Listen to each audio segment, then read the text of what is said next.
Have y'all heard today's National Milk Chocolate Day? It's true, and there's a sweet reason why. Somebody messed up. Coming at you.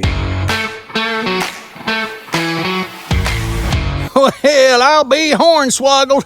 Today, July 28th, National Milk Chocolate Day, and here's something sweeter than Mama's pecan pie. Pecan, whatever.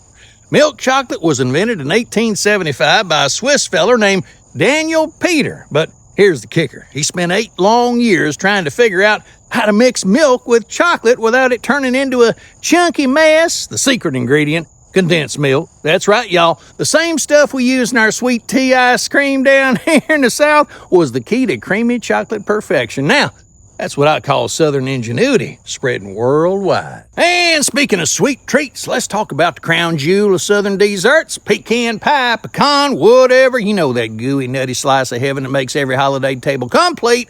Well, here's a fact that'll surprise y'all. More than finding a Yankee who knows how to make good grits. Yeah. Pecan pie, pecan, whatever, is actually a relatively new Southern tradition. It didn't become popular until the 1930s when Karo syrup started printing a recipe on their bottles. Before that, pecans were mostly eaten straight from the tree or in pralines. But leave it to us Southerners to turn a simple nut into pure liquid gold in a pie crust. Y'all hear some wisdom today from the good book. In Psalms 34:8, it says, "Taste and see that the Lord is good. Blessed is the one who takes refuge in him." Now that's some sweet spiritual truth right there. This verse reminds us that God's goodness is something that we can actually experience, just like tasting that first bite of milk chocolate or a perfect slice of pecan pie, pecan, whatever. Sometimes the best way to understand God's love is just to simply taste it through his blessings in our lives. And just like chocolate and pecan pie, well, once you've tasted God's goodness, you're going to keep coming back for more. Now for some toe-tapping history. Back in 1980, that was a little bit ago, wasn't it? Kenny Rogers had a massive hit with Lady. And here's the kicker, y'all. That'll make you chuckle.